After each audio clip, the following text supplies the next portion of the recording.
අයිබුවන් රස්තවාදී පනත පයංගරවාද චටචටමුම් ඩක්ලස් දෙවනන්දාන්ට කයිදුම් ඩක්ලස් තානන්දව අතරංගොඩ ආරන් තියෙන්නේ රස්තවාදී පනත යටනේ මේ රස්තවාදී පනත යටතේ දෙමළ මිනිස්සු දහස් ගණන් සිරගත වුණා නිකන් සැකපිටින් දින සිරගත වෙලා අවුරුදු වසර දශක දෙකමාරක් තිස්සේ සිරගත වෙලා ඉඳලා නිදහස් වෙච්ච කට්ටිය තියෙනවා තාමත් ඇතුළේ ඉන්න කට්ටිය තියෙනවා හැබැයි මෙයා දැන් මේ ඩක්ලස් දෙවනන්ද වෙනි අය කවදාකත් ඒකට විරුද්ධව කට ඇරියේ නැහැ මොකද මේ JR ගෙන ආපු පනතනේ ඔක 79 ඒක මම දෙමළෙන් කතා කරන්නේ නැහැ මේ ආණ්ඩුවත් මේක ඉවත් කරන්නේ නැත්තේ මොකද කියලා ප්‍රශ්නයක් අපිට තියෙනවා මේ දිගින් දිගට මේක පාවිච්චි කරන්නේ මොකද කියලා අපිට ප්‍රශ්නයක් තියෙනවා මේක ඉවත් කරන්නම ඕනේ இந்த பயங்கரவாத சட்டத்தில் 79ஆம் ஆண்டு JR கொண்டு வந்த பயங்கரவாத சட்டம் இந்த வரைக்கும் நடைமுறை இருக்குது கிட்டத்தட்ட 79 சொன்னால் இப்போ 40 வருஷத்துக்கு மேலே இந்த சட்டம் நடைமுறையில் இருக்குது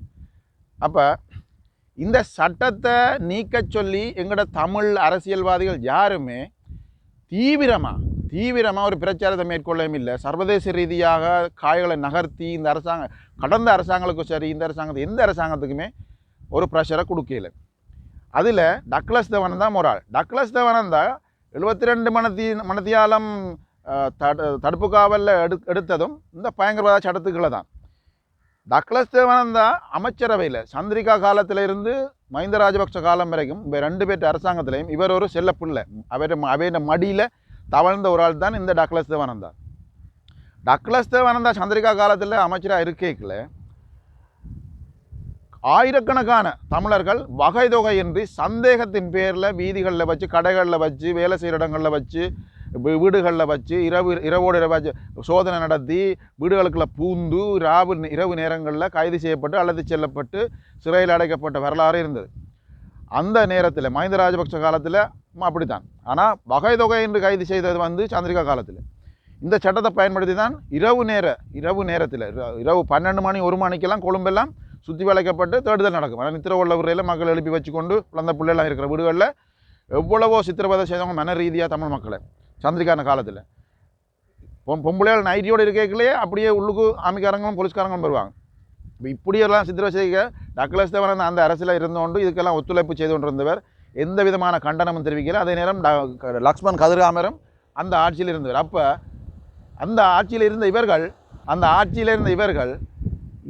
அந்த அரசாங்கங்களுக்கு எதிராக எந்த விதமான காரியங்களையும் பேசவும் இல்லை செய்யவும் இல்லை இந்த பயங்கரவாத சட்டத்தை ஆதரித்து கொண்டு இந்த பயங்கரவாத சட்டம் 1979ஆம் ஆண்டு JR ஜெயவர்தனால தற்காலிகமாக கொண்டு வரப்பட்ட ஒரு சட்டம் தான் இன்றைக்கு 40 ஆண்டுகளாக இதுதான் தற்காலிகமாக வேண்ட 40 ஆண்டுகளாக தமிழ் மக்களை அடக்கி ஒடுக்கி முடிஞ்சு இப்போ அது சிங்கள பகுதியையும் அண்மிச்சிருக்கு இப்போ அவையும் கைது செய்து அடைக்கிற அளவுக்கு பயங்கரவாத சட்டம் மனம்பேரி போன்ற ஆட்கள் இப்போ பாதாள உலக குழுவோடு தொடர்புடையதாக மஹிந்த ராஜபக்ஷ என்ற மடியில் வளர்ந்த மனம்பேரி போன்றவர்கள் கூட இந்த பயங்கரவாத சட்டத்துக்குள்ளே தான் அடையப்பட்டிருக்காங்க ஆகவே இந்த சட்டத்தை அகற்றச் சொல்லி இலங்கையிலே பல பேர் போராடினாலும் ஆனால் எங்களோட தமிழ் அரசியல்வாதிகள் அந்த அளவுக்கு காத்திரமாக போராடவில்லை இது விக்ரமாவு கருணரத்னான்ற ஒருவர் இருந்தார் சமாஜ மாச கட்சி நினைக்கிறேன் அவர் அந்த மனுஷன் தன்னை உயிர் வாழ்கிற காலம் வரைக்கும் இதுக்காக எதிராக பேசிக்கொண்டிருந்தார் ஆனால் எங்களோட தமிழ் அரசியல்வாதிகள் யாருமே பேசலை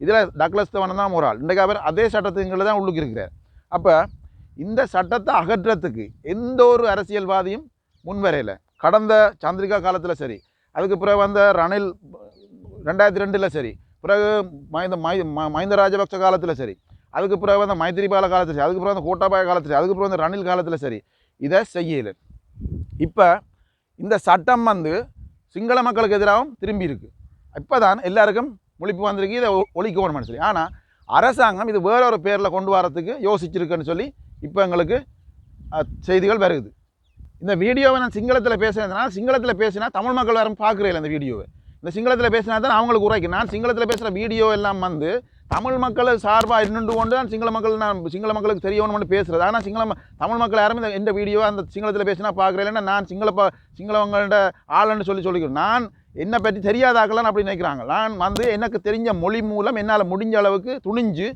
இந்த பிரச்சனையில் நான் சிங்களத்தில் காய்ச்சி அதை பார்க்குறேன் அதெல்லாம் நான் இப்போ தமிழில் பேசிக்கொண்டு இருக்கிறேன் யாரும் ட்ரான்ஸ்லேட் பண்ணி சொல்லுங்க என்ன சொன்னால் இப்போ இந்த சந்திரிகா காலத்தில் வகை தொகை கைது செய்யப்பட்ட ஆளில் நானும் ஒரு ஆள் 1997ஆம் ஆண்டு ஐடென்டி கார்டு இல்லைன்னு சொல்லின ஒரு குற்றத்துக்காக, தேசிய அடையாள அட்டை என் கையில் இல்லைன்னு சொன்ன ஒரு குற்றத்துக்காக என்னை கைது செய்து பயங்கரவாத சட்டத்துக்களை கொண்டு போனாங்க. கொண்டு போய் முரளை போலீஸில் அடைச்சி வச்சுதான்.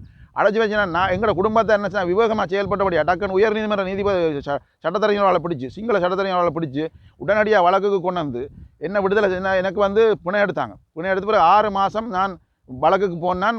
முரளை போலீஸ்லேயும் சைன் பண்ணி கொண்டு இருந்தேன் ஞாயிற்றுக்கிழமை. அப்போ இதில் பாதிக்கப்பட்டால் நானும் ஒரு ஆள். அப்போ அந்த நேரம் நான் அதை பாவிச்சு வெளிநாட்டு கூட ஓடிக்கலாம். நான் போகையில்லை. எனக்கு அந்த அளவுக்கு அந்த நேரம் எங்களுக்கு தெளிவில்லை. அப்போ இப்போ இவ்வளோ காலம் கடந்தும் இதில் எத்தனையோ பேர் பாதிக்கப்படுறாங்க. ஒரு கொம்மனி தெருவில் இந்த பூசாரி ஒரு ஆள் பாதிக்கப்பட்டு 25 ஆண்டு பிறகு குற்றமேற்றவர்கள் வெளியே வந்திருக்கார். உங்களுக்கு தெரியும், சந்திரிகா காலத்தில் 1998ஆம் ஆண்டு 98 99 நினைக்கிறேன், பிந்துனுவை வதை முகாம், அதாவது புனர்வாழ்வு முகாம்னு சொல்லி அங்கே சந்தேகத்தின் பேரில் பயங்கரவாத சட்டத்தின்களை சந்தேகத்தின் பேரில் கைது செய்து அந்த முகாமில் கொண்டே அடைச்சி வச்சுருந்தவங்க புனர்வாழ்வுன்னு சொல்லிக்கொண்டு, புனர்வாழ்வு முகாம்னு சொல்லிக்கொண்டு, கடைசியில் அந்த முகாமில் இருந்தவங்களுக்கு என்ன நடந்தது, அங்கே கிராமவாசிகள் அங்கே இருந்த ஆக்கள் எல்லாம் காடையெல்லாம் பூந்து அடித்து கொண்டு அவங்கள படுகொலை செய்தான் மிச்சம். கடைசியில் சந்திரிகா காலத்தில் மிகப்பெரிய படுகொலை அது. அப்போ தென்னிலங்கையில் நடந்த மிகப்பெரிய படுகொலை தமிழர்களுக்கு. அதை அடைச்சி வச்சுருந்தாக்கலாம், இராணுவ பாதுகாப்பில் இருந்தாக்கள் கொலை செய்யப்படுறார். அப்போ அந்த கொலைக்கும் இந்த வரைக்கும் நீதி இல்லை. அது அப்படியே முடிஞ்சு அந்த ஃபைலை அப்படியே க்ளோஸ் பண்ணிட்டாங்க. அப்போ இந்த பயங்கரவாத சட்டத்துங்களை கைது செய்யாக்கள் இன்னமும் செய்யலாமன்ற நிலைமை தான் உருவாகி இருந்தது இவ்வளோ காலம். அப்போ இதை இன்னமும் தான் இந்த சட்டத்தை நீக்கிறதுக்கு யாருமே வழி செய்யாமல் சும்மா தங்களோட அரசியல் சதுரங்கத்தை விளையாடி கொண்டிருக்காங்க.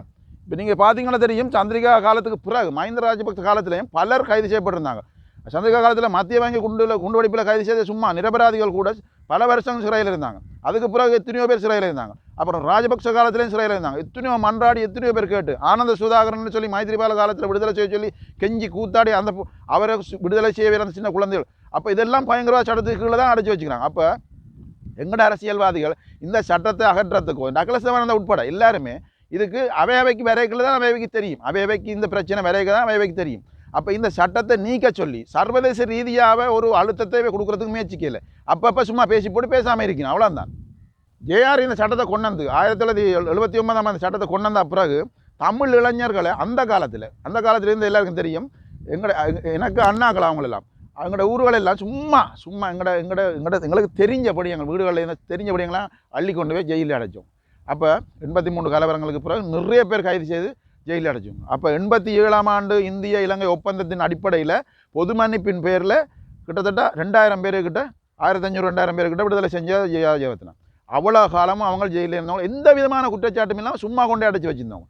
இதுதான் வரலாறு, இந்த பயங்கரவாத சட்டத்தின் வரலாறு இதுதான். இவ்வளவு காலமும் இவ்வளவு கொடுமையான தமிழர்களுக்கு எதிராக செய்து போட்டு இப்போ அண்மையில் நடந்த ரணில் விக்ரமசிங்கான ஆட்சி காலத்தில் இந்த கோட்டாபாயனை மிச்ச காலத்தை ஓட்ட வந்தார். அவர்கிட்ட அந்த சிங்களத்தில் சொல்லுவாங்க கொட்டையாதீண்ட ஆவாண்டு. அப்போ அந்த கொட்டையாதீண்ட ஆபு ஜனாதிபதி வசந்த முதலிகை அத்துழைத்தமே மே பிடிஏகே அத்துழைத்தமை இந்த பயங்கரவாத சட்டத்துக்களை தான் வசந்த முதலிகைன்னு சொல்லி இந்த அறகலை போராட்டத்துக்கு முன்னுண்ட அந்த இளைஞரை 90 நாட்கள் டிஓ அடித்து உள்ளுக்கு போட்டது மட்டுமில்ல, எந்த ஒரு சட்டத்தரணையும் சந்திக்கல, சொந்த பந்தம் சந்திக்கல, அது யாருமே சந்திக்கல நிலைமையில் அவரை கொல்லாமல் கொண்டவங்க உள்ளுக்கு வச்சு. அப்போ பிறகு பல அழுத்தங்கள் மத்தியில் தான் அவர் வெளியே வந்தார். அப்போ இப்படி சிங்கள இளைஞர்களுக்கே அப்போ இந்த பயங்கரவாத சட்டம் இவ்வளவு கொடுமையானது. யாரையும் எந்த நேரத்திலும் கைது செய்து எவ்வளோ காலமும் கைது செய்து வச்சிருக்கலாம். அது பாதுகாப்பு அமைச்சு ஜனாதிபதி கையெழுத்து போட்டால் போதுமன்ற நிலை தான் அந்த சட்டம் இருக்குது. அப்போ எவ்வளோ கொடுமையான உலகத்தில் எவ்வளோ கொடுமையான சட்டம். இந்த சட்டத்தை அகற்றத்துக்கு எங்களோட தமிழ் அரசியல்வாதிகள் என்ன செய்யணும்னு கேட்டால் ஒன்றுமே செய்யலை. அவங்க ஒன்றுமே செய்யலை, சும்மா கதைக்கிறதே பேசாமல் இருக்குது. அவங்களுக்கும் விருப்பம் இந்த சட்டம் இருக்குது. ஏன்னா தங்களுக்கு எதிராக யாராவது கதைச்சா இந்த சட்டத்தை பயன்படுத்தி அரசாங்கத்தில் சொல்லி தூக்கி உள்ளே போடலாம். அதான் அவங்களோட நோக்கம். இப்போ இருக்கிற சுமந்திரன் அதில் முதலாவது நொம்பர் ரேக்கன்னு சொல்லுவாங்க சிங்களத்தில், முதலாவது நம்பர் அவர் இந்த மாதிரி விஷயம் சொல்லுவாங்க. இப்போ இருக்கிற அரசாங்கம், இப்போ இருக்கிற ஜேவிபி அரசாங்கம், என்பிபி அரசாங்கம், அது ஜேவிபி இருக்கையில் 87, 88, 89 காலப்பகுதியில் இதே பயங்கரவாத சட்டத்தை பயன்படுத்தி அவர்களையும் கொன்றொழிச்சது, சித்திரவதை செய்தது, கால் கையை முறிச்சது, அடித்து நாட்டை விட்டு ஓட பண்ணது, ஜெயிலில் அடைச்சது, இதெல்லாம் இதே பயங்கரவாத சட்டத்துக்குள்ள தான். ஜேவிபி ஆண்டுவ இன்னும் என்பிபி உன்னாடு ஜேவிபி ஜனாதிபதி ஏது மேகுಳು ಅಸುವಟ ಅಸುನಮೆ ಕಾಲೆ ಮೇ ರಸ್ತವಾದಿ ಪಿಟಿಎ ಪಣತ ಜಟತೆ ತಮಾಯಿ ಮೇಗುಳು ಮರ್ದನೆ ಉಣೆ ಮೇಗುಳು ಉಂಟ ಗಹವೆ ಮೇಗುಳು ಮೆರುವೆ ಮೇಗುಳು ಅತ್ತಪಾಯ ಕೆಡುವೆ ಮೇಗುಳು ರಟಪೆನ್ನುವೆ ಮೇಗುಳಾಮ ನೆತ್ತರಮೆ ನೆತ್ತಿಕರೆ ಮೇ ಪಿಟಿಎ ಪಾವಿಚಿಕಲ ತಮಾಯಿ ಎತ್ತಕೊಟ್ಟ ಮೇ ಆಂಡುවට වගේම තියෙනවා මේ පණත අයින් සුදුසු පණතක් ගේන්න නැත්තම් මේක තියාගෙන මේක ඕනේ කෙනෙක් අතන ගොඩ කරගෙන ඕනේ කෙනෙකුට ඉස්සරගත කරන්න පුළුවන්. දැන් ඩක්ලස් සේවානන්දලා මෙච්චර කාලෙ හිටියා මේකට විරුද්ධව කටහරිය වෙන්නේ නැහනේ. දැන් ඒ පණතයට අතුරට ගිහලා තියෙන්නේ. ඉතින් ජේවිපි அரசாங்கமும் கடந்த காலங்களில் அவங்களோட போராட்ட காலங்களையும் இதே சட்டத்துக்கு கீழே தான் அடக்குமுறைக்கு உள்ளாயினோம். அப்போ அவங்க இந்த ஆட்சிக்கு வந்து அதே சட்டத்தை பயன்படுத்துறது தான் இன்றைக்கு புதுமையாக இருக்குது. ஏன்னா இந்த சட்டம் ஒழிக்கப்பட வேண்டும், இந்த சட்டம் இந்த நாட்டுக்கு பொருந்தாத ஒரு சட்டம், இந்த சட்டத்தை கொண்டு வரைக்க ஒரு கொடூரமான சட்டம் என்று தெரிஞ்சு தான் அது தற்காலிக சட்டம் என்று சொல்லி கொண்டு வந்தது. ஆனால் இன்றைக்கு 40 ஆண்டுகள் கழித்து இது ஒரு பெரிய மனித உரிமை மீறல். இலங்கையில் பெரிய பெரிய பெரிய பிரஜாந்திரவாதிய பலதால வான நீதியாக மேய்க்கும் PTA ஆன்னு PTA රස්තවාදී පනත කියලා කියනල තාවකාලික ගෙනල දැන් අවුරුදු 40ක් පැනලා මේ තාමත් මේක දුවනවා. ඒ නිසා මේක අයින් කරන්නම ඕනේ. මේ ඩග්ලස් දෙවානන්දලා මෙච්චර කාල කැබිනට් එකේ තියා මේක කඩවත් හරිය නැහැ. අන්තිමට මෙයාටත් අතුලට වෙන්න වෙලා තින්නේ මේ පනත යටතේ. அதுதான் சொல்றது. இவ்வளவு காலமா கேபினெட்ல இருந்து டாக்லஸ் தேவானந்தா இதுக்கு எதிராக வாயை துறக்கல. கடைசியில் 99ஆம் ஆண்டில் 98ஆம் ஆண்டில் நினைக்கிறேன் பயங்கரவாத சட்டத்தின் கீழே கைது செய்யப்பட்டு விடுதலை புலிகள் சந்தேகத்தின் பேரில் களத்துறையில் தடுத்து வைக்கப்பட்டிருந்த கைதிகளை டாக்லஸ் தேவானந்தாவை மட்டும்தான் நாங்கள் சந்திப்போம், அவரை அந்த சந்திக்க சொல்லுங்கன்னு சொல்லி அவர் சந்திக்க போன இடத்துல இவர் மீது தாக்குதல் நடத்தப்பட்டது உள்ளுக்கு இருந்து அதே பயங்கரவாத சட்டத்தின்களை கைது செய்யப்பட்டார்கள். இவர் மீது தாக்குதல் கொண்டு இவரை கொலை செய்ய முயற்சித்து கடைசியில் தப்பி வந்தவர். CDS தான் தப்பி வந்தவர்.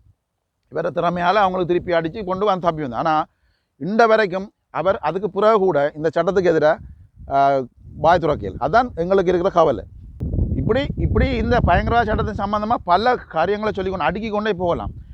இந்த இந்த சட்டம் வந்து ஒரு நாளும் இந்த மனித குலத்துக்கு ஒரு ஒரு ஒத்துசைவாக போகக்கூடிய சட்டம் இல்லை. இன்றைக்கு நாட்டில் இருக்கிற சட்டங்களோட கொடூரமான சட்டம், மனித குலத்துக்கு எதிரான சட்டம், மனித குலத்தை சித்திரவதை செய்து கொலை செய்கிற சட்டம். இது வந்து யாருமே ஏற்றுக்கொள்ள முடியாத ஒரு சட்டம். இந்த சட்டத்தை ஒழிக்கிறதுக்கு தமிழ் தரப்புகள் சிங்கள தரப்புகளும் யாருமே இதுக்கு வாயை துறக்கல. ஒரு சிலரை தவிர யாருமே வாயை துறக்கல. இன்றைக்கு நீங்கள் யாழ்ப்பாணத்தில் பார்த்தா DCC மீட்டிங்கில் சண்டை பிடிக்கிறதும் நக்கல் அடிக்கிறதும் கெச்சிதம் பாடுறதும் மக்களுக்கு வர உதவிகளை தடுக்கிறதும் அதை இல்லாமல் பண்ணுறதும் வர காசை திருப்பி அனுப்புகிற வேலையிலேருந்து தான் தமிழ் கட்சிகளும் தமிழ் உறுப்பினர்களும் தமிழ் பாராளுமன்ற உறுப்பினர்களும் ஈடுபட்டு கொண்டிருக்கிறார்களே தவிர இதே மாதிரியான பிரச்சனைகளை குரல் கொடுத்து கதைச்சி இதை இல்லாமல் பண்ணுறதுக்கான எந்த வேலையும் செய்யலைன்னு சொல்லி தமிழ் மக்கள் உணர்ந்து கொள்ளணும்.